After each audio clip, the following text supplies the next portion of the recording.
Hello guys, welcome to our YouTube channel and in today's video we are going to discuss the questions of estate TGT science 2020 2020 का जो estate का paper हुआ था उसके question हम discuss करेंगे 91 से 150 तक। ओके, एक वीडियो और जो मैं पहले ही अपलोड कर चुका हूँ जो जिसके अंदर हमने 2021 के एस्टेट के previous year question paper discuss किए थे 2021 के 91 क्वेश्चन से 150 यानी कि subject questions only physics chemistry and biology. उस वीडियो को भी देख लीजिएगा आप और उसका लिंक इस वीडियो के डिस्क्रिप्शन में आपको मिल जाएगा। Right now question number 91, which of the following group is meta directing group of the incoming electrophile in benzene ring?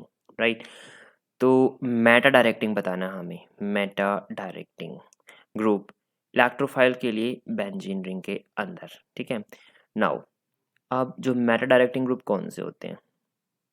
जो रिंग को डीएक्टिवेट कर देते हैं, डीएक्टिवेट कर देते हैं बेंजीन रिंग को टुवर्ड्स इलेक्ट्रोफिलिक सब्स्टिट्यूशन रिएक्शन। ठीक है, तो वो मेटा डायरेक्टिंग होते हैं। मीन्स टू से वो क्या करेंगे, ortho and para position electron density withdraw कर लेंगे।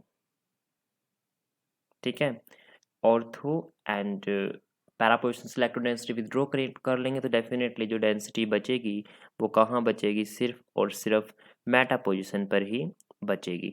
वो तभी पॉसिबल है अगर इस बेंजीन रिंग के ऊपर किसी भी पोजीशन पर इलेक्ट्रॉन विदड्रॉइंग ग्रुप लगा हुआ हो। कौन सा ग्रुप लगा हुआ हो? इलेक्ट्रॉन विदड्रॉइंग ग्रुप लगा हुआ हो। ठीक है, तो इनमें से इलेक्ट्रॉन विदड्रॉइंग ग्रुप कौन सा है? एल्डिहाइड ही इलेक्ट्रॉन विदड्रॉइंग ग्रुप है।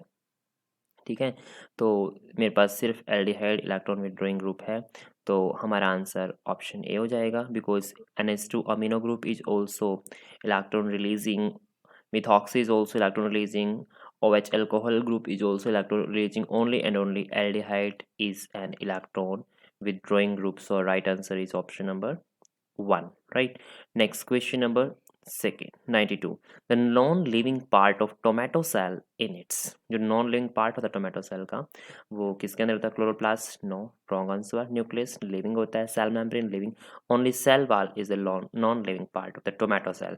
तो 92 क्वेश्चन का आंसर हो जाएगा option number 4। Next question number 93, a bio fertilizer use in paddy field, bio fertiliser जो होता है पैडी फील्ड के अंदर, a biofertilizer used in paddy crop।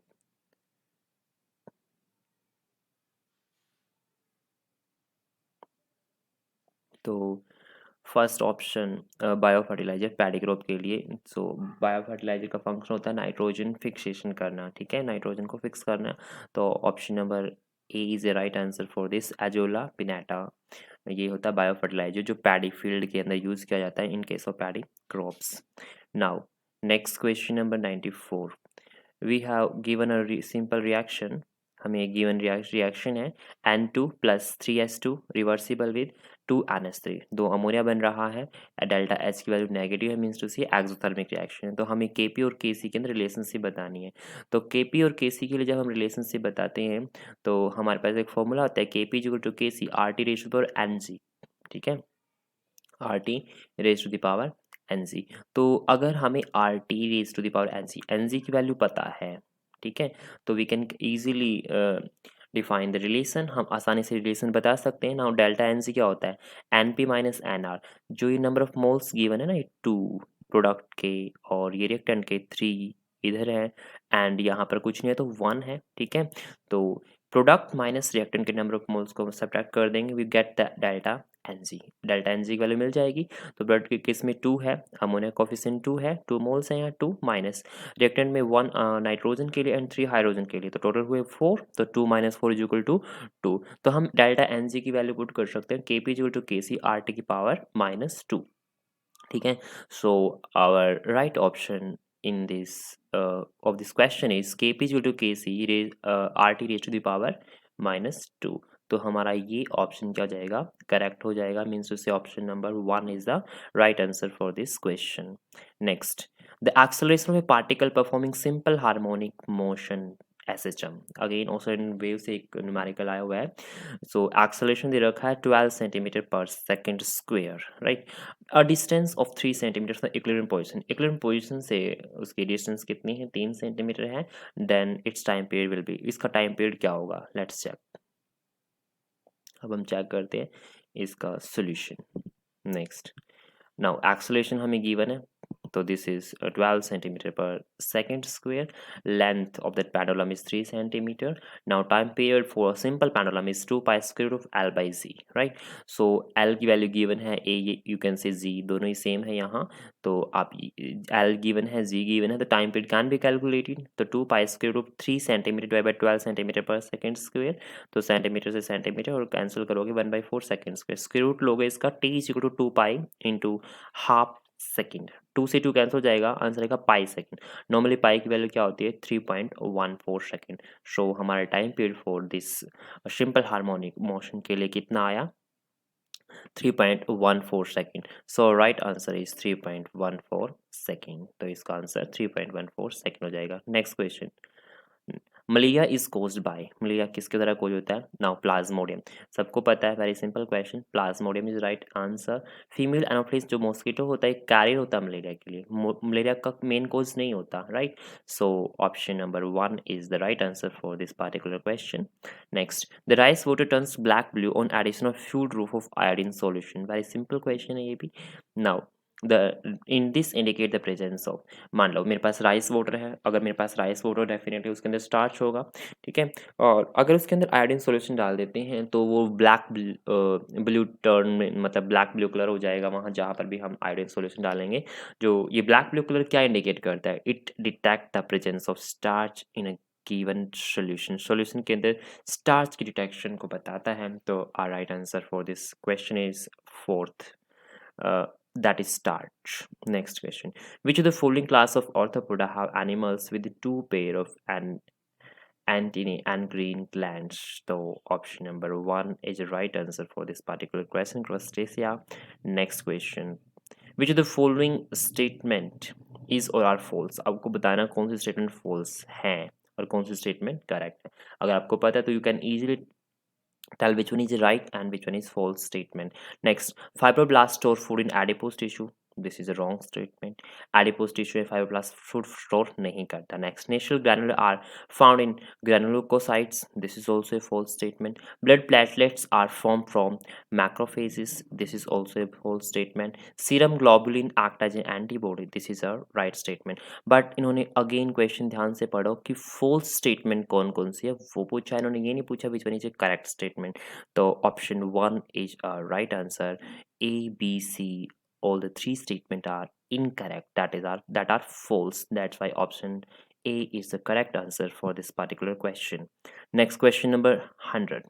In an angiosperm, the free nuclear division, or you can say the cellular division, takes place during the formation of which of the following? Now, तो flowering plant होते हैं angiosperms, तो वहाँ पर endosperm के अंदर ही जो free nuclear division है वहाँ होता है, अदरवाइज नहीं होता, right. So option number 3 is the right answer of this particular question. Next question number 101, which of the following plant is a dicot? कौन सा प्लांट डाइकोट होता है वो हमें बताना है। बैम्बो नहीं, डीजी ग्रास, बनाना नहीं, वीट नहीं, ये भी मोनोकोट होता है। नाउ ऑप्शन एक ही बचा मेरे पास, option number 4, then this congress grass is a dicot, right? So right answer is option number 4. Next question, IUPAC name of the following compound, इस compound का हमें IUPAC name देखना है, तो IUPAC name क्या होगा, let's check। देखो ये मेरे पास गिवन कंपाउंड है, ठीक है, तो हम नंबरिंग यहाँ एसिडिक ग्रुप साइड से करेंगे। ये कार्बन नंबर 1 2 3 4 5 नाउ, तो ये 5th पोजीशन पर कीटो ग्रुप लगा हुआ है, तो कीटो के लिए जो हम प्रीफिक्स यूज करते हैं ऑक्सो, ठीक है। 5th ऑक्सो, कार्बन कितने 6, हेक्सेन, ठीक है। 5 ऑक्सो हेक्सेन, एसिड कौन सा एसिड है, तो ओइक एसिड सफिक्स लग जाता है, ओइक एसिड, ठीक है। ये भी नॉर्मल, ये भी नेम ठीक है। अगर यहाँ लिख देते 5 oxo hexane dash 1 oic acid, that is also right, ठीक है, वो भी ठीक था। तो जिस भी ऑप्शंस में ये नाम मिलेगा वही हमारा ऑप्शन क्या हो जाएगा, correct. So option B is the correct for this particular question. 5-oxohexanoic acid, right? This is the IUPAC name of this given compound. Next, which of the following statement about mitochondria is not correct? Correct नहीं है. Cytochrome C is the only peripheral member of ATC. ये correct statement है, बिल्कुल peripheral member है. Succinate dehydrogenate is a membrane bound enzyme the Krebs cycle. This is also a correct statement. ATP synthesized toward perimitochondrial space side by ATP synthetase. This is not a correct statement. So option number third is a right answer for this particular question. Next question number 104. Which of the following molecule represent the type of hybridization? तो जिस series में hybridisation दे रखी है उसी series में उस left to right atom की hybridisation same होनी चाहिए, वो हमें चेक करना. नाउ देखो, दिस कार्बन sp है, ये भी sp है, ये भी sp, ये भी sp. So this is not a correct answer. Now this carbon sp2, this is sp2, this is sp, this is sp. Again, this is not a correct answer. From left to right check करना हमें. This sp3, sp2, sp2, sp3. Again, this is not a correct statement. सिर्फ एक ही बच गया, अब यही होगा. Now this is sp3. Now this sp2, this carbon is sp2. Now this is a cyanide. अगर मैं इसको फुल फ्लैश खोल के लिखता हूँ तो C ट्रिपल बॉन्ड N हम लिख सकते हैं इसे, ठीक है. C ट्रिपल बॉन्ड N लिख सकते हैं. और आपको पता है यहाँ पर हाइब्रिडेंस कौन सी हो जाएगी? sp हो जाएगी, बिकॉज कार्बन ट्रिपली बॉन्डेड, जो ट्रिपली बॉन्डेड से अटैच है carbon. Next question number 105. Negative geotropic roots of mangrove plant is. Negative geotropic roots, जो जियोट्रॉपिक रूट, ये क्लास 11 से लिया गया डायरेक्ट क्वेश्चन. तो इसका राइट आंसर हो जाएगा ऑप्शन नंबर 4, निमेटोफोर्स. ठीक है, निमेटोफोर्स के अंदर नेगेटिव जियोट्रॉपिक रूट्स होती हैं, रूट धरती के अंदर नहीं, अपोजिट डायरेक्शन में मोमेंट शो करती है. Next 106. Which of the following molecule has highest dipole moment? हमें बताना है हाईएस्ट डाइपोल मोमेंट किसका होगा. देखो, CCl4 कोई डाइपोल मोमेंट है ही नहीं, सबकी इलेक्ट्रोनेगेटिविटी सेम है, ठीक है, और टेट्राहेड्रल स्ट्रक्चर है. Next BF3 cancel out 0, NF3 का कुछ होगा, but fluorine is electronegative, nitrogen is also electronegative. अगर मैं NF3 का स्ट्रक्चर ड्रॉ करता हूँ तो मेरे को ये मिलेगा, टेट्राहेड्रल स्ट्रक्चर मिलेगा मुझे. दिस इज F, यहाँ पर F लग जाएगा. अगेन यहाँ पर F, और यहाँ पर भी F. नाउ यहाँ पर होगा एक लॉन पेयर, दो, this is our lone pair. Now अब फ्लोरीन की इलेक्ट्रोनेगेटिविटी ज़्यादा है नाइट्रोजन से, ठीक है, तो इलेक्ट्रॉन की मोमेंट अपनी तरफ खींचेगा इलेक्ट्रॉन, डाइपोल मोमेंट इस डायरेक्शन में पार्टिकुलर होगा. बट लेट्स से NH3 में नाइट्रोजन की ही इलेक्ट्रोनेगेटिविटी ज़्यादा, बिकॉज नाइट्रोजन की भी कुछ इलेक्ट्रोनेगेटिविटी है, यहाँ फ्लोरीन की भी है. नाइट्रोजन कुछ इलेक्ट्रॉन अपनी तरफ खींच रहा है, ठीक है, विड्रॉ कर रहा है, और कुछ फ्लोरीन अपनी तरफ. Fluorine is the most electronegative element, तो जिसकी वजह से डाइपोल मोमेंट थोड़ा कम हो जाएगा, ठीक है. बट अमोनिया के केस में सिर्फ यहाँ फ्लोरीन की जगह क्या है? हाइड्रोजन है, सिर्फ और सिर्फ क्या है? हाइड्रोजन है, और हाइड्रोजन अपने इतने ज़्यादा इलेक्ट्रोनेगेटिव एलिमेंट नहीं है, नाइट्रोजन बहुत ज़्यादा है, इसलिए सबसे ज़्यादा डाइपोल मोमेंट किसका हो जाएगा? अमोनिया का, ठीक है. So here right answer for this question is option number 2, that is ammonia, ठीक है. One horned rhinoceros is conserved species at. तो याद करने का क्वेश्चन है, क्लास 11 थे, Kaziranga national park is right answer. तो भाई ये इकोसिस्टम वगैरह से पूछा गया, Kaziranga national park is right answer, right. Next, if the Henle loop were absent from the mammalian nephron. अगर नेफ्रॉन से हैनल लूप, देखा आपने नेफ्रॉन की स्ट्रक्चर देखी थी, जो यू शेप जो लूप होता है उसे हम हैनल लूप बोल देते हैं नेफ्रॉन की स्ट्रक्चर के अंदर.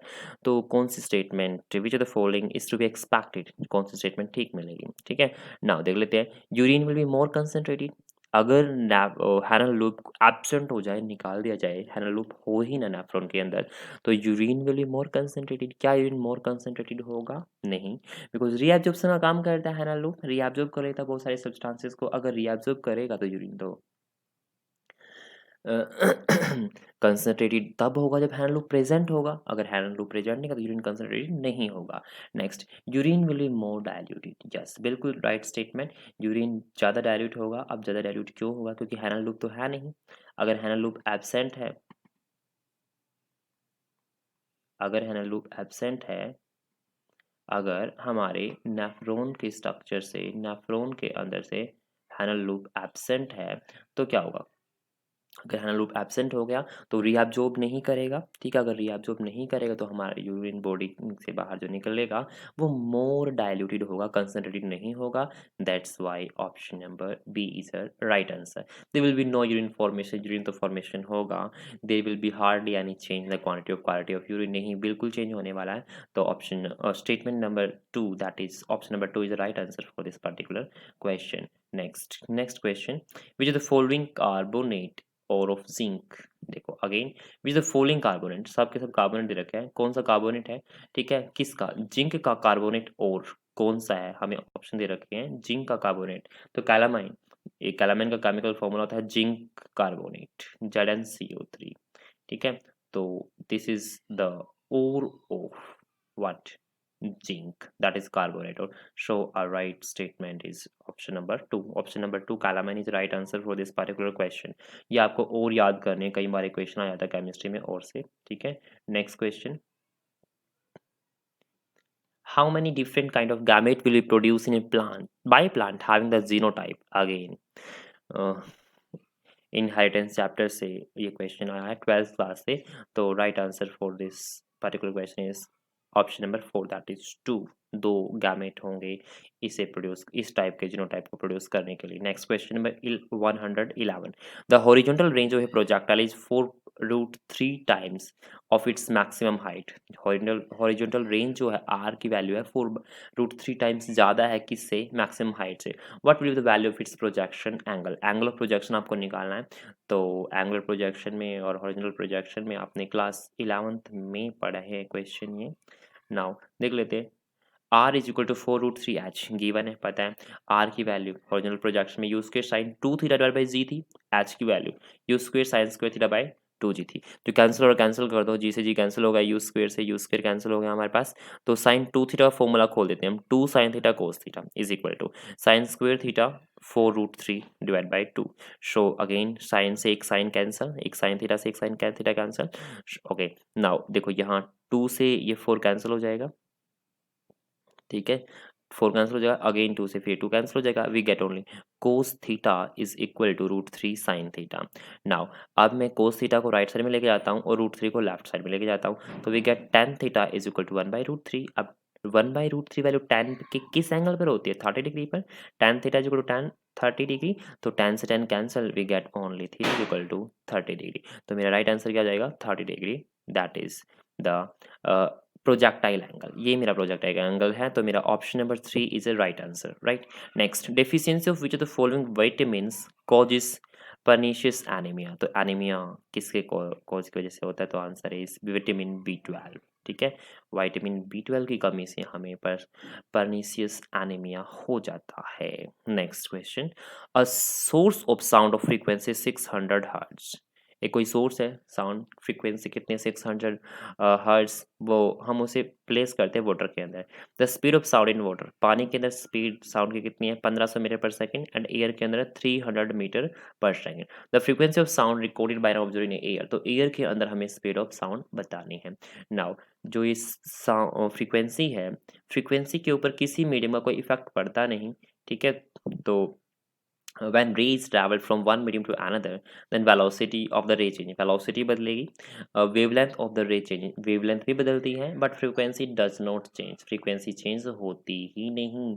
तो सिर्फ अगर frequency change नहीं होगी तो जो frequency है साउंड वेव की एयर के अंदर या फिर वाटर के अंदर सेम ही रहने वाली है।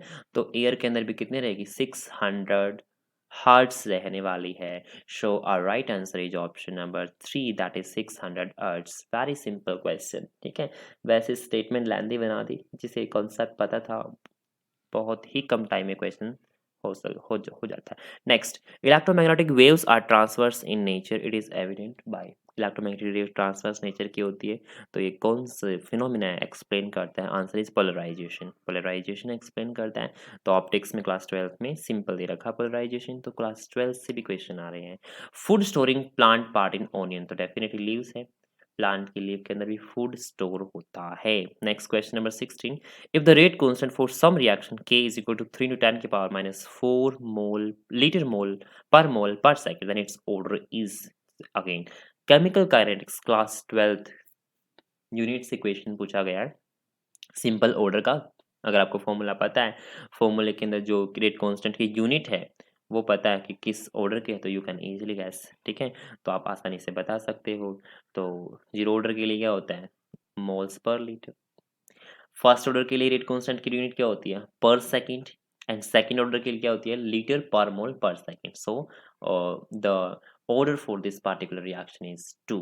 2 होगा इसका ऑर्डर इस रिएक्शन का।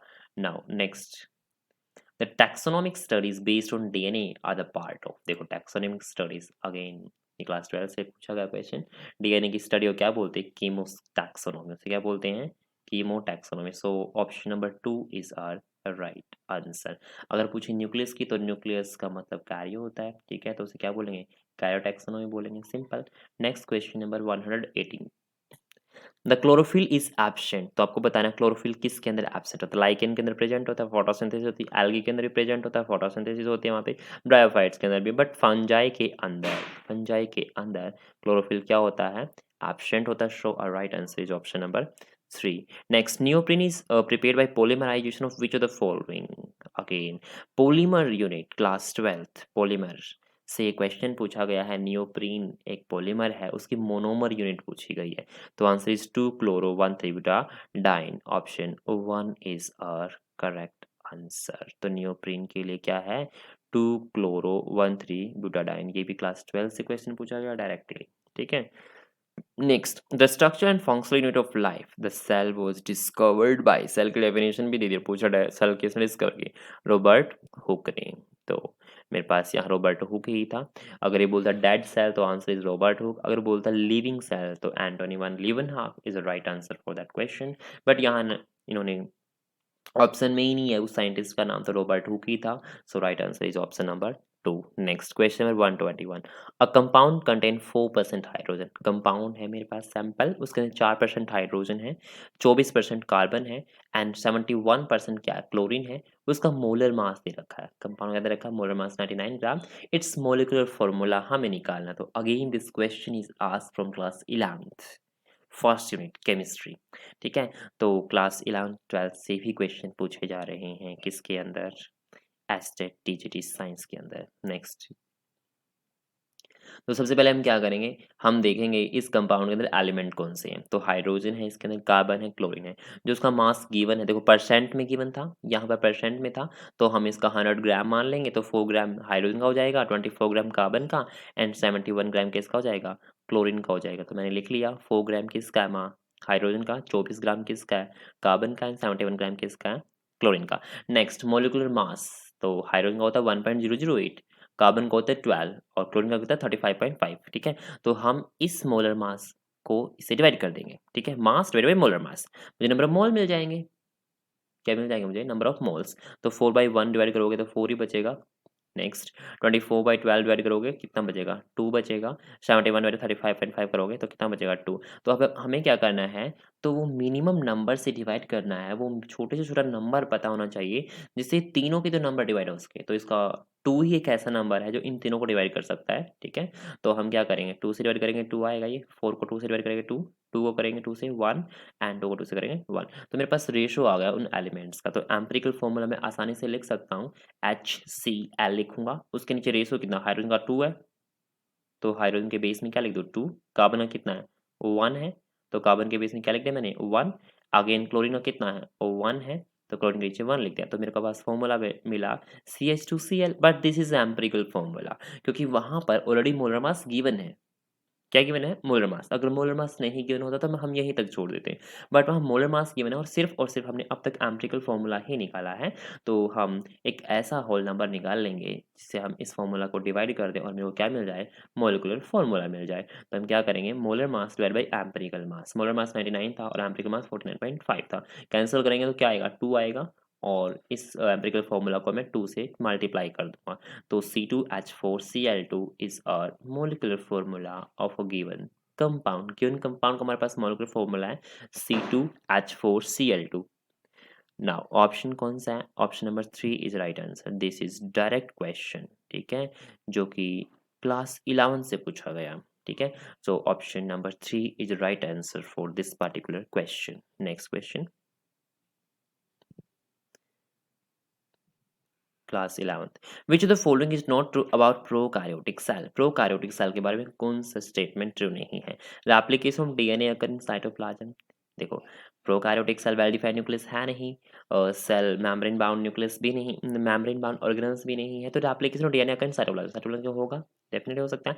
सम of them are capable of nitrogen fixation, कुछ नाइट्रोजन फिक्स भी कर सकते हैं। Plasmid do not occur in prokaryotic cell. Plasmid prokaryotic cell के अंदर नहीं होता, नहीं, प्लास्मिड प्रोकैरियोटिक सेल के अंदर होता है, तो this is not true statement for prokaryotic cell. So option number 3 is the right answer for this question. Next question, 123. So simple reaction given है हमें, AC3H8 plus BO2 converted into DCO2 plus EH2O for the above balanced equation. Means उसे हमें balance करनी है equation, और उसके बाद A, B, D and E की वैल्यू हमें निकालनी है। तो हम इसे बैलेंस आसानी से कर सकते हैं। क्या कर सकते हैं? आसानी से हम बैलेंस कर सकते हैं। देखो, यहाँ हमने बैलेंस कर ली रिएक्शन। ये गिवन रिएक्शन थी, तो मैंने देखा कार्बन इधर 3 है, इधर कितने? 1 ही है, तो डी यहाँ 3 से मल्टीप्लाई कर दो, तो 3 से मल्टीप्लाई कर दिया। जैसे मैंने यहाँ 3 से मल्टीप्लाई किया, तो ऑक्सीजन कितने हो गए? 6 हो गए, ठीक है। बट यहाँ हाइड्रोजन कितने हो गए? 8 है, तो अगर यहाँ हाइड्रोजन 8 है, तो यहाँ कितने होंगे? 4 से मल्टीप्लाई कर दे, 8 हाइड्रोजन हो गए, तो 8 यहाँ हाइड्रोजन है, कार्बन 3 ही है, ठीक है। अब देखो, ऑक्सीजन 4 इधर है और 6 इधर है, तो 10 हो गई, तो हम 5 से मल्टीप्लाई कर दें, तो we get a balance chemical reaction equation. तो जो भी ये कोफिशिएंट थे, इनकी वैल्यू जो भी है, तो 1 5 3 4 आ गई। तो जिस भी ऑप्शन में 1 5 3 4 मिलेगा, वही हमारा राइट आंसर 1 5 3 4। तो यही हमारा क्या जाएगा? Right answer. Simple question, class 10th। Now, next question number 124. In an LCR circuit, inductor capacitor resistive circuit है, capacitance is changed from C to 5C, capacitance change कर दी C से 5C तक, and resonant frequency remains unchanged, means to say resonance frequency change नहीं होनी चाहिए, ठीक है। resonance frequency change नहीं होनी चाहिए, लेकिन हमने capacitance change कर दी।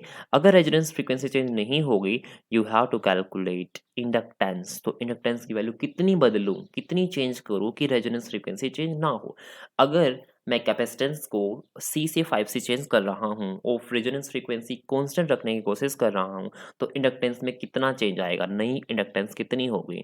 तो इसके लिए हमें पता होना चाहिए रेजोनेंस फ्रीक्वेंसी का फॉर्मूला, ठीक है। ये क्वेश्चन क्लास 12 से है, ठीक है। ये क्वेश्चन क्लास 12 से है और यूनिट है इलेक्ट्रोमैग्नेटिक इंडक्शन, ठीक है। तो रेजोनेंस फ्रीक्वेंसी, जिसे आप न्यू आर भी लिख सकते हो, तो इसकी वैल्यू है 1/2 pi square root of L C, L inductance, C capacitance. For resonance frequency to be constant, L C क्या होना चाहिए? कांस्टेंट। ऐसा क्यों? क्योंकि अगर इसे कांस्टेंट रखना, 2 पाई जो ऑल्सो ऑलरेडी कांस्टेंट है, तो एल सी की वैल्यू अगर कांस्टेंट है, तभी जो रेजोनेंस फ्रीक्वेंसी है वो कांस्टेंट रहेगी। अगर मैं सी को क्या कर दूं, 5C चेंज कर रहा हूं, तो has to be change, L को चेंज होना ही होना पड़ेगा। अगर एल को चेंज करेंगे तो कितना चेंज करें? अगर 5 टाइम हो रहा है, तो L/5 हो जाएगा। तो अगर मुझे रेजोनेंस फ्रीक्वेंसी कांस्टेंट रखनी है, तो मेरे को इंडक्टेंस की वैल्यू कितनी कर देनी पड़ेगी? L/5 कर देनी पड़ेगी, तभी तो कांस्टेंट रहेगा LC। अदरवाइज सोच सकते हो LC कांस्टेंट है, तो जो L डैश C डैश है, अगेन जो न्यू टर्म है, वो इक्वल होंगी डेफिनेटली। अगर C को मैं 5C से चेंज कर रहा हूँ, तो न्यू जो कैपेसिटेंस है 5C हो गई, तो पुट कर सकता हूँ LC is equal to L dash 5C, तो C से C कैंसल, न्यू जो इंडक्टेंस की वैल्यू है वो कितनी आ जाएगी? L/5 आ जाएगी। जिस भी ऑप्शन में हमारे पास L/5 होगा, वही हमारा आंसर क्या होगा? करेक्ट होगा। So option number second is a correct answer. यही हमारा क्या होगा? ठीक उत्तर होगा। डन। नेक्स्ट, ये क्वेश्चन क्लास 12 से लिया गया है, 4th unit. Next, the element Z is equal to 120। एक एलिमेंट है जिसका atomic number 120 would be placed in which family of the periodic table. Periodic table किस फैमिली के अंदर रखें? हैलोजन फैमिली के अंदर रखें, एल्कलाइन अर्थ मेटल के अंदर रखें, नोबल गैस के अंदर रखें, या फिर एल्कली मेटल के अंदर रखें, वो हमें बताना है। तो आपको पता है 118 एलिमेंट वैसे होते हैं। अगर 119वां एलिमेंट आएगा, कहाँ आएगा? फर्स्ट ग्रुप के अंदर आएगा, और फर्स्ट ग्रुप को हैलोजन सॉरी एल्कली मेटल बोल देते हैं। और जब 120वां एलिमेंट आएगा, वो कहाँ आएगा? जिसका नंबर एटॉमिक नंबर 120 होगा, वो सेकंड ग्रुप के अंदर आएगा। अगर सेकंड ग्रुप के अंदर आएगा, तो उस ग्रुप का नाम क्या है? Alkaline earth metal. तो हम कहाँ रखेंगे इस एलिमेंट को? अल्कलाइन अर्थ मेटल के अंदर रखेंगे, अगर डिस्कवर होगा तो। Next, a convex lens of focal length, again convex lens की फोकल लेंथ दे दी 8 centimetre, is kept in contact with concave lens, concave lens के बिल्कुल कॉन्टैक्ट में रख रहे हैं, इसकी फोकल लेंथ है 10 सेंटीमीटर। ठीक है। What will be the focal length of this combination, जो एक कॉम्बिनेशन बना कन्वेक्स और कनकेव लेंस का, तो उसकी फोकल लेंथ कितनी होगी। Again this question is asked from class 12 optics, 12वीं क्लास का न्यूमेरिकल है, ठीक है। तो हमें फोकल लेंथ बतानी है कन्वेक्स और कनकेव लेंस के कॉम्बिनेशन की।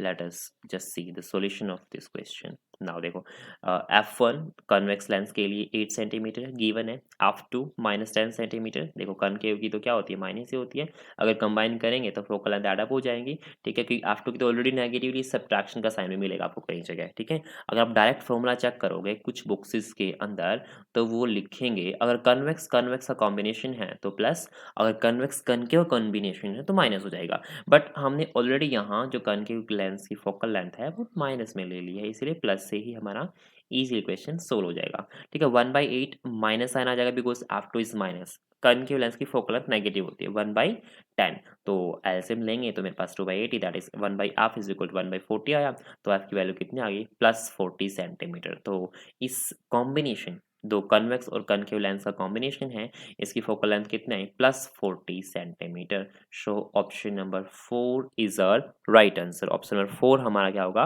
करेक्ट आंसर हो जाएगा। Next question number 127, time period of a simple pendulum on a planet is fine. तो किसी प्लैनेट की बात कर रहे हैं, प्लैनेट पर, पता नहीं वो प्लैनेट कौन सा है।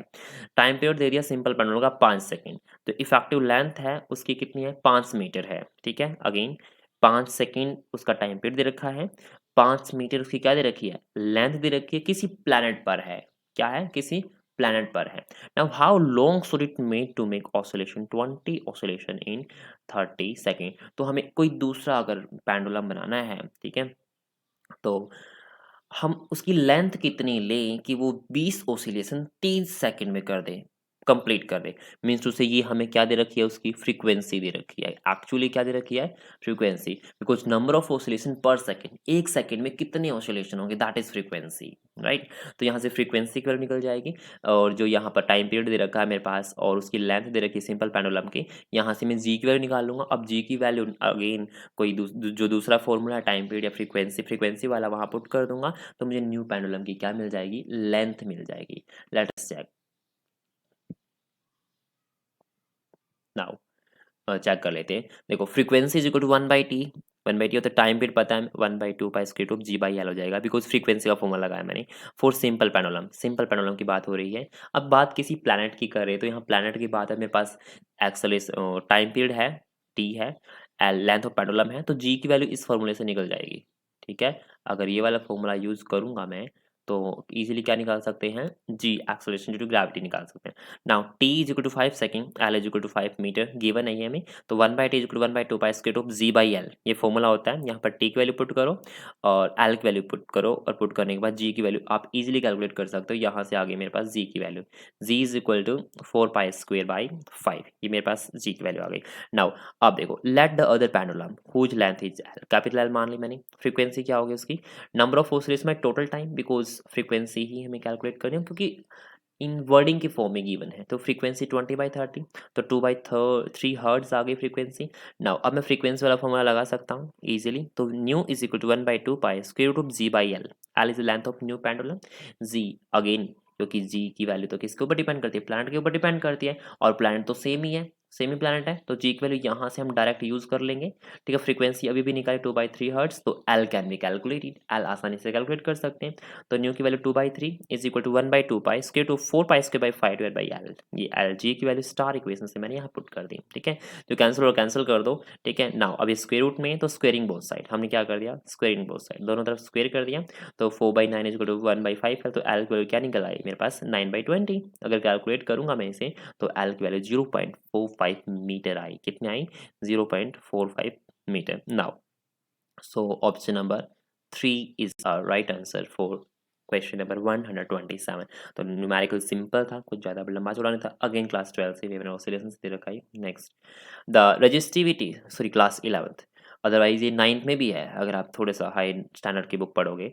The resistivity of a conductor wire depend, तो रजिस्टिविटी जिसे आप रो से डिनोट करते हो, ठीक है, किसे डिनोट करते हो, रो, रो इज इक्वल टू, ठीक है, ये रो होता है, रो से डिनोट करते हो, ठीक है।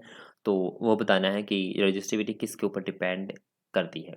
Length of the conductor. क्या लेंथ ऑफ कंडक्टर के ऊपर रेजिस्टिविटी डिपेंड करती है? नहीं, ये सिर्फ और सिर्फ नेचर ऑफ मटेरियल के ऊपर डिपेंड करती है एंड टेम्परेचर के ऊपर डिपेंड करती है और किसी के ऊपर डिपेंड नहीं करती। ठीक है, resistivity. Cross section of area नहीं, रेजिस्टेंस डिपेंड करती है लेंथ के ऊपर, क्रॉस सेक्शन एरिया के ऊपर, बट ये जो रेजिस्टिविटी है, ठीक है, ये nature of material and temperature के ऊपर ही डिपेंड करती है। ओनली टेम्परेचर कंडक्टर, सिर्फ टेम्परेचर के ऊपर डिपेंड नहीं करती। दूसरा ऑप्शन बेस्ट ऑप्शन दे रखा है, ऑप्शन नंबर 3, जिसके अंदर दिया है nature of material as well as temperature of the conductor, दोनों के ऊपर डिपेंड करती है। So a right answer is option number 3। Very simple question. Next question number 129। A mass of 5 kg, mass दे रखा 5 kg, is moving along a circular path of radius 1 metre. Object circular path में move कर रहा है, circle की पाइपरी move कर रहा है जिसकी रेडियस 1 मीटर है। If mass moves about with 300 revolution पर मिनट, मीन्स उसे 300 रिवॉल्यूशन कंप्लीट करेगा वो, और टोटल टाइम दे रखा है 1 मिनट यानी कि 60 सेकंड। तो आपको क्या कैलकुलेट करना है? Kinetic energy. इजीली कैलकुलेट कर सकते हैं हम काइनेटिक एनर्जी। देखो कैसे करेंगे। नाउ देखो मास गिवन है, क्वेश्चन में मास गिवन है 5 kg, लिख दिया। Next radius of circular path 1 metre है, ऐसा ही सिस्टम है। Next distance covered in 1 revolution, तो अगर मेरा ऑब्जेक्ट सर्कुलर मोशन में मतलब मूव कर रहा है तो डेफिनेटली जो उसकी सर्कमफेरेंस होगी उतनी ही डिस्टेंस कवर करेगा, तो 2 पाई आर। तो मैंने सर्कमफेरेंस का फॉर्मूला लगा दिया। एक रिवॉल्यूशन में 2 पाई आर डिस्टेंस कवर करता है, तो उसने कितने रिवॉल्यूशन कंप्लीट किए? 300। तो डिस्टेंस आ गई है मेरे पास ये 300 multiplied by 2 pi R. R की वैल्यू 1 मीटर थी, तो total distance covered by object कितनी आ गई? 600 पाई मीटर, राइट। नेक्स्ट इसकी स्पीड या वेलोसिटी निकाल लेते हैं हम। नाउ स्पीड या वेलोसिटी क्या होती है? Total distance by total time. Velocity क्या होगी? Total distance total time, but यहाँ स्पीड या वेलोसिटी नॉर्मली सेम ही है। नाउ 600 पाई टोटल डिस्टेंस कवर की, टोटल टाइम कितना था? 1 minute, that is 60 second. Put कर दिया, वैल्यू कितने है? 10 पाई मीटर पर सेकंड, राइट। सो हमें निकालनी थी काइनेटिक एनर्जी। काइनेटिक एनर्जी का फॉर्मूला सबको पता है, half M V square. Half M V square, mass given है, वेलोसिटी अभी भी निकाली, पुट कर दो, वी गेट काइनेटिक एनर्जी। तो कितना है? 250 पाई स्क्वेयर, तो 250 pi square, right answer 250 pi square. So option number C is our correct answer. Option number C हमारा क्या हो जाएगा? ठीक उत्तर हो जाएगा। Next question number 130। How far below the earth level will value of gravitational acceleration be half of the gravitational acceleration? कब gravitational acceleration आधा हो जाएगा सरफेस पे, अर्थ सरफेस में, जिसकी रेडियस 6400 किलोमीटर है, तो कितनी नीचे तक जाए? कितनी नीचे तक जाए अर्थ लेवल से कि जो उसका एक्सेलरेशन है कितना हो जाए? हाफ हो जाए। कितना हो जाए? हाफ हो जाए। अगेन ग्रेविटेशन से सिंपल न्यूमेरिकल दे रखा है, तो आपको पता होना चाहिए relation. Radius of earth given है ब्रैकेट में 6400 kilometre, 6600 kilometre radius of earth है जो कि गिवन है। डेप्थ के रिलेशन में जो एक्सेलरेशन ड्यू टू ग्रेविटी का चेंज क्या है? G dash equal to g bracket 1 minus d by r. D क्या है? डेप्थ, मतलब अर्थ सरफेस, अर्थ लेवल से कितनी नीचे की तरफ हम जा रहे हैं अर्थ के अंदर। नाउ उन्होंने बोला अगर जो एक्सेलरेशन ड्यू टू ग्रेविटी है वो हाफ हो जाए, ठीक है, वो किस डेप्थ तक हाफ होगी? ठीक है, वो डिस्टेंस हमें कैलकुलेट करनी है सरफेस से नीचे की तरफ। तो हमने जी डैश की वैल्यू पुट कर दी, g by two, g into 1 minus d by r था, तो जी से g cancel, 1 by two is equal to 1 minus d by r, तो d by r is equal to 1 minus half, यहाँ लिखा नहीं गया, तो यहाँ आएगा 1 माइनस 1 divide by 2, we get d by r is equal to 1 by 2, D is equal to R by 2, तो डी की वैल्यू क्या है मेरे पास? Are by 2। और रेडियस ऑफ अर्थ हमें पता है कितनी है? 6400 किलोमीटर डिवाइड बाई 2, तो 3200 kilometre. This is the depth where acceleration due to gravity और ग्रेविटेशनल एक्सेलरेशन बिकम्स हाफ, जहां पर ग्रेविटेशनल एक्सेलरेशन क्या हो जाएगा? हाफ। तो मेरा आंसर, राइट आंसर क्या हो जाएगा? 3200 किलोमीटर। तो देख लेते हैं किस ऑप्शन में करेक्ट है, तो option number 2 is our right answer। तो option number 2 is our correct answer हो जाएगा। Next question number 131। A cricket ball of mass 150 gram, unit ध्यान दो, ग्राम है, केजी नहीं है, मूविंग विद वेलोसिटी, इस वेलोसिटी से मूव कर रही है 12 मीटर पर second, and is heat bye a bat, अब बैट से बैट हीट करता है, इसे टकराता है। Show that ball is turn back, ball वापस जा रही है, ठीक है, अपोजिट डायरेक्शन में। देखो अगर बॉल इधर से इधर जा रही थी, after striking with bat, bat से स्ट्राइक करने के बाद बॉल की डायरेक्शन क्या हो गई? चेंज हो गई। अगर डायरेक्शन चेंज होगी वेलोसिटी की साइन क्या आएगा, नेगेटिव आने वाला है। तो 20 मीटर पर सेकंड से यानी कि बढ़ गई वेलोसिटी इसकी, तो 20 मीटर पर सेकंड से अपोजिट डायरेक्शन में मूव कर रही है। If duration of the contact, मतलब ये बाल जो थी किस टाइम के लिए इस बैट के टच में आई, वो टाइम पीरियड है 0.01 second. The impulse of this force, तो आपको बताना चाहिए इसका इम्पल्स क्या होगा। Impulse of the force, force का इम्पल्स कितना लगेगा वो हमें कैलकुलेट करना है। अगर आपको इम्पल्स का फॉर्मूला पता है you can easily calculate because this numerical is very simple one. ठीक है, नाउ नेक्स्ट हमें मास गिवन है, ग्राम में गिवन है, तो हम इसे किस में कन्वर्ट कर लेंगे, केजी में कन्वर्ट कर लेंगे, 0.15 केजी। तो v1 वेलोसिटी है, जो ये बॉल थी इस साइड जा रही थी बैट की तरफ, उस टाइम वेलोसिटी 12 मीटर पर सेकंड, मैंने पॉजिटिव ले लिए। ठीक है, after heating the bat, bat heat करने के बाद जो इसकी वेलोसिटी चेंज हो गई, डायरेक्शन बैक साइड है अपोजिट, तो -20 मीटर पर सेकेंड। ठीक है, तो इसकी वेलोसिटी कितनी होगी, -20 मीटर पर second. Time of touch, contact में कितने टाइम के लिए रही ये बॉल, वो है 0.01 सेकेंड। नाउ इम्पल्स क्या होता है, इम्पल्स का फॉर्मूला होता है फोर्स इनटू टाइम। ठीक है, तो फोर्स तो गिवन है नहीं हमारे पास। ठीक है, तो और दूसरा होता है चेंज ऑफ मोमेंटम, मोमेंटम में कितना चेंज हो रहा है, तो मोमेंटम चेंज निकाल सकते हैं हम। Now M V one minus M V two, तो हम इसे लिख सकते हैं momentum M V one minus M V two. ठीक है, now M V one minus M V two, ठीक है, लिख सकते हैं इजीली। तो वी वन की वैल्यू गिवन है, ये रही, वी टू की वैल्यू गिवन है, और मास तो बोल का सेम ही रहने वाला है, तो इम्पल्स कैन बी कैलकुलेटेड, आसानी से इम्पल्स कैलकुलेट कर सकते हैं। तो मास की वैल्यू पुट करते हैं 0.15 kg, because change in momentum ही तो ये, ठीक है, मोमेंटम का चेंज ही तो है, change of momentum that is impulse. 0.15 KG into 12 minus of -20, minus minus क्या हो जाएगा प्लस, ऐड करोगे 12 प्लस 20 कितना आएगा 32, जब इसे मल्टीप्लाई करोगे कितना आएगा 4.8 न्यूटन सेकेंड। ठीक है, तो जिस जहां मेरे को 4.8 ऑप्शन में मिलेगा वही मेरा राइट आंसर हो जाएगा। तो option number 1 is our correct answer for the question number 131। Next question, how many ions are produce from the complex coordination compound plus 12th chemistry का क्वेश्चन है। तो अगर मैं इसे सॉल्यूशन में डालता हूँ तो कितने आयन मिलेंगे मुझे, ठीक है, मुझे कितने आयन मिलेंगे। जो कोबाल्ट का कॉम्प्लेक्स है, जो कोबाल्ट, जो हेक्सा अमोनिया, ठीक है, हेक्सा अमोनिया कोबाल्ट वाला कॉम्प्लेक्स है, तो जो ये बाहर वाले सीयर होते हैं स्क्वायर ब्रैकेट, ये कोऑर्डिनेशन स्पेयर होता है। कोऑर्डिनेशन स्पेयर के अंदर से कोई भी आयन बाहर नहीं आएगा। ठीक है, ये कॉम्प्लेक्स है, इसे ब्रेक करना इजी नहीं है। बट जो Cl2 है ये सॉल्यूशन के अंदर आ जाएंगे। ठीक है, ये क्या आ जाएंगे, सॉल्यूशन के अंदर आ जाएंगे। कितने Cl आएंगे, 2 Cl नेगेटिव आएगा, 2 Cl नेगेटिव, यानी कि 2 आयन तो ये हो गए।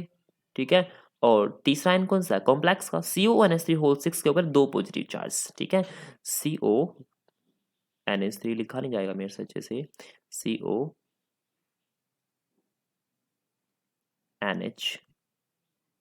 होल 6 कितने positive charge, 2 positive charge, 2 positive charge. अब एक तो ये आयन है मेरे पास और 2 आयन क्लोराइड है, तो कितने आयन में सॉल्यूशन के अंदर, 3 आयन हो गए। तो आंसर इज 3, तो option number 3 is correct, very simple. तो तीसरा ऑप्शन क्या रहेगा, ठीक रहेगा। Next question number 133, when light is incident on metallic surface, अगर लाइट रेज इंसिडेंट होती है मेटालिक सरफेस पर, then maximum kinetic energy is of emitted photo electron depend. तो जो मैक्सिमम काइनेटिक एनर्जी होगी फोटो इलेक्ट्रॉन के ऊपर, किसके ऊपर डिपेंड करेगी। नाउ आपने स्ट्रक्चर ऑफ एटम के अंदर पढ़ा है, क्या पढ़ा आपने, फोटो इलेक्ट्रिक इफेक्ट, जो आइंस्टीन ने मॉडिफिकेशन की थी फोटो इलेक्ट्रिक इफेक्ट के अंदर, तो वो क्या बताता है, जो काइनेटिक एनर्जी है फोटो इलेक्ट्रॉन की वो डायरेक्टली प्रोपोर्शन है किसके, फ्रीक्वेंसी ऑफ इंसिडेंट लाइट के। This is so important question. Frequency के जितनी ज़्यादा फ्रीक्वेंसी की लाइट होगी उतने ही ज़्यादा फोटो इलेक्ट्रॉन एमिट होंगे, उसकी काइनेटिक एनर्जी बढ़ जाएगी। ठीक है, तो option number 3 is our right answer. ये भी क्लास 11 का क्वेश्चन है। Next question number 134। Now RnH2 primary amine plus chloroform chloroform plus base डाल दिया KOH और हीट करना में क्या बनेगा? This is a simple name reaction, famous name reaction of class 12th, carbylamine reaction. क्या है? Carbylamine reaction of primary amine. ये टेस्ट भी है, कंफर्मेटरी टेस्ट है, किसके लिए? प्राइमरी अमीन के लिए। ठीक है, प्राइमरी अमीन क्लोरोफॉर्म का रिएक्शन करेगी KOH का reaction in presence of KOH और मुझे मिलेगा आइसोसाइनाइड। क्या मिलेगा? Isocyanide, RNC। और बहुत ज़्यादा अच्छी RNC की आइसोसाइनाइड की स्मेल आएगी हमें। और this is which is a confirmatory test for amine, a primary amine. सिर्फ और सिर्फ प्राइमरी अमीन ही ये रिएक्शन देता है। तो option number 4 is right answer, RNC बनेगा इसके अंदर। क्या बनेगा? RNC बनने वाला है इसके अंदर, यानी कि आइसोसाइनाइड बनेगा इसके अंदर। क्या बनेगा बच्चों? सॉरी, आइसोसाइनाइड यहाँ बनेगा। तो this is one is correct bond. ठीक है, आइसोसाइनाइड बनेगा। Next question number 135। A solution contains 3 component. मेरे पास 3 कंपोनेंट है A, B and C and 0.2 mole each. तो कितने मोल है? 0.2 मोल है हर कंपोनेंट के। Sum of their mole fraction, very simple question, mole fraction का सम कितना होता है? मेरे सॉल्यूशन के अंदर अगर n कंपोनेंट है और उन सब की मोल फ्रैक्शन हम निकालें और उनका सम करें तो हमेशा ही उसका सम आता है 1। क्या आता है? 1। तो option number 3 is our right answer for this particular question. Simple, very simple question, calculation की जरूरत ही नहीं थी। Next, the focal length and magnification of a plane mirror. तो प्लेन मिरर की फोकल लेंथ क्या होती है? इनफाइनाइट होती है। मैग्निफिकेशन मैक्सिमम 1 होगी। ठीक है, जितनी लेंथ का है ऑब्जेक्ट उतनी ही बड़ी इमेज बनने वाली है। तो फोकल लेंथ कितनी है? इनफाइनाइट। और मैग्निफिकेशन कितनी है? 1। सो option number second is a right answer for this particular question. Next question number 137। Now देखो ये रहा question number 137। Lenz's law is consequence of the law of conservation of, very simple, class 12 का question है। Lenz law किस law of conservation की consequence है? That is energy, energy की consequences है। ठीक है, तो यहाँ लेंस लॉ को मैं एक्सप्लेन नहीं कर रहा। हमें नॉर्मली पता है एनर्जी कंजर्व रहती है, एनर्जी का ट्रांसफर हो जाता है। ठीक है, एनर्जी क्या होता है? ट्रांसफर हो जाता है जब EMF इंड्यूस होता है। तो नेक्स्ट क्वेश्चन है 138। A point charge Q is rotating along a circle. Circle के अलोंग रोटेट कर रहा है point charge Q in the electric field. किस फील्ड में? इलेक्ट्रिक फील्ड के अंदर। Generated by the another charge Q। तो कोई दूसरा चार्ज है Q, उसकी इलेक्ट्रोस्टैटिक फील्ड के अंदर Q रोटेट कर रहा है सर्कुलर पाथ में। The work done by the electric field on the rotating charge. तो कितना? 1 कंप्लीट रिवॉल्यूशन के अंदर तो जो वर्क डन इलेक्ट्रिक फील्ड के द्वारा रोटेटिंग चार्ज पर कितना होगा? देखो हमें पता है क्लोज लूप के अंदर क्या होता है? 0 वर्क डन होगा। ठीक है, तो simple option number 3 is the right answer. तो 0 वर्क डन करेगा। Next, which of the following has sp3 hybridisation? Chemical bonding से direct question class 11th। sp3 hybridisation, इसके अंदर sp3 डिहाइब्रिडाइजेशन नहीं है। ऑप्शन नंबर 3 के अंदर भी नहीं है, 4 के अंदर भी नहीं है। तो right answer is option number 2। कितना? राइट आंसर ऑप्शन नंबर 2 आपको। सॉरी, मैंने लिख नहीं रखा इसका, मतलब एक्सप्लेनेशन यहाँ नहीं लिख पाऊंगा मैं। सबसे पहले मैं इसकी ग्राउंड स्टेट में इलेक्ट्रॉनिक कन्फिग्रेशन लिखूंगा सल्फर की। हिंट दे देता हूँ, सल्फर की इलेक्ट्रॉनिक कन्फिग्रेशन लिखी। ठीक है, उसके बाद मैं हाइब्रिडाइज कराऊंगा इसके एटॉमिक ऑर्बिटल को। ठीक है, और मेरी हाइब्रिडाइजेशन आएगी sp3d। ठीक है, थर्ड पीरियड का एलिमेंट है D, sp3 डिहाइब्रिडाइजेशन शो करेगा। तो answer, correct answer is SF4। SF4 is the right answer for this particular question। Simple, class 11 chemical bonding से दे रखा है। ठीक है, next, doing inelastic collision. Inelastic collision के अंदर बिटवीन टू बॉडीज, दो बॉडी की, which of the following quantity always remains constant? कौन सी क्वांटिटी कंजर्व रहती है? तो answer is linear momentum. Linear momentum क्या रहती है? कंजर्व रहती है। ठीक है, तो again this question is from class 11। Next, two springs A and B, दो स्प्रिंग है, एक ए है दूसरा बी है। देखो गिवन दे रखा के a spring constant of A is twice spring constant of B. Are stressed, stress किए जाते हैं by applying force of equal magnitude. हर इक्वल मैग्नीट्यूड के साथ एट 4 एंड, मतलब एक स्प्रिंग के 2 एंड है तो दूसरे स्प्रिंग के भी 2 ही एंड होंगे। मान लो ये दूसरा स्प्रिंग है, इसके भी 2 एंड, तो 1 2 3 4 चारों स्ट्रिंग पर क्या है, स्प्रिंग चारों एंड पर क्या इक्वल फोर्स लग रही हैं। If the energy stored in A is E, अगर एनर्जी स्प्रिंग ए के अंदर ई है तो बी के अंदर एनर्जी बताइएगा हमें। वेरी सिंपल, हम इजीली एनर्जी क्या कर सकते हैं, कैलकुलेट कर सकते हैं। नाउ देखो, उन्होंने खुद बोला फोर्सेस इक्वल लग रहे हैं, तो F A is equal to F B, तो मैं इक्वल मान लूँ F is equal to F B, जो एफ ए की वैल्यू होगी माइनस के ए एक्स ए, ठीक है। This is force constant, this is displacement, ठीक है। तो again F B is equal to minus k B x B, तो माइनस से माइनस कैंसल, तो k A x A is equal to के B x B, तो हमें पता था k A is equal to twice of k B given है question में, तो ये वैल्यू पुट कर सकता हूँ, टू के B X A is equal to के बी एक्स बी, तो जो कैंसिल हो रहा है कैंसिल कर दो, के बी से के बी कैंसिल, तो X A is equal to X A by two, मेरे पास ये रिलेशन आ गया, दोनों की डिस्प्लेसमेंट के अंदर ये रिलेशन आ गया मेरे पास, ठीक है। नाउ अब मैं, मेरे पास एक्स ए है, के ए स्प्रिंग ए का फोर्स कांस्टेंट था, तो एनर्जी निकाल सकता हूँ किसकी, ए स्प्रिंग की, तो ए इज इक्वल टू हाफ के ए एक्स ए स्क्वेयर, तो मेरे पास ये एनर्जी आ गई, ठीक है। तो इस एनर्जी को उन्होंने खुद बोला है, इसे किसके इक्वल मान लो आप, ई के इक्वल मान लो, किसके इक्वल मान लो, ई, कैपिटल ई के इक्वल मान लो, ठीक है। तो हमने क्या मान लिया, कैपिटल ई के इक्वल मान ली क्या, एनर्जी, क्या एनर्जी किसकी, ई ए की, किसकी, ई ए की। नाउ नेक्स्ट ई बी की एनर्जी 1/2 के बी एक्स बी का होल स्क्वायर, ये है। नाउ देखो के बी एज इज रखा मैंने, एक्स बी की वैल्यू यहाँ से निकाल सकता हूँ मैं, ट्वाइस ऑफ एक्स ए, यहाँ लिख दिया ट्वाइस ऑफ एक्स ए, क्या लिख दिया, twice of x A, twice of x A, तो ये twice of x A. Now अगर ये ट्वाइस ऑफ एक्स ए है, तो पुट कर दिया मैंने, ट्वाइस स्क्वायर करोगे तो 4 एक्स ए स्क्वायर आएगा। अब के बी की वैल्यू यहाँ से निकालो, के बी की वैल्यू के ए बाई टू, पुट कर दी वैल्यू के बी की वैल्यू के ए बाई टू, डन। तो यहाँ तक मेरे पास ये एक्सप्रेशन आया। नाउ अब मैं क्या करूँ, 1/2 यहाँ के ए 2 एक्स ए का होल स्क्वायर, देखो 2 से 2 कैंसिल हो जाएगा, ठीक है। तो 1/2 को बाहर रखता हूँ, ठीक, सॉरी 2 को बाहर रखता हूँ, और 1/2 के ए एक्स ए स्क्वायर यहाँ रख लेता हूँ मैं, ठीक है। तो ये वैल्यू किसके थी, ई के इक्वल थी, यहाँ से देखो, यहाँ से, और यहाँ से मैंने कहाँ पुट कर दी वैल्यू, यहाँ पुट कर दी इस एक्सप्रेशन में। तो मेरे पास ई बी की जो एनर्जी है ऑफ स्प्रिंग बी की एनर्जी कितनी आई, ट्वाइस ऑफ ई, ठीक है। तो ट्वाइस ऑफ ई जिस ऑप्शन में मिलेगा वही हमारा आंसर क्या हो जाएगा, correct. So option number 2 is our right answer. Next question check करते हैं। Which of the following is not a common component photochemical smoke? Environmental chemistry से सिंपल क्वेश्चन दे रखा है।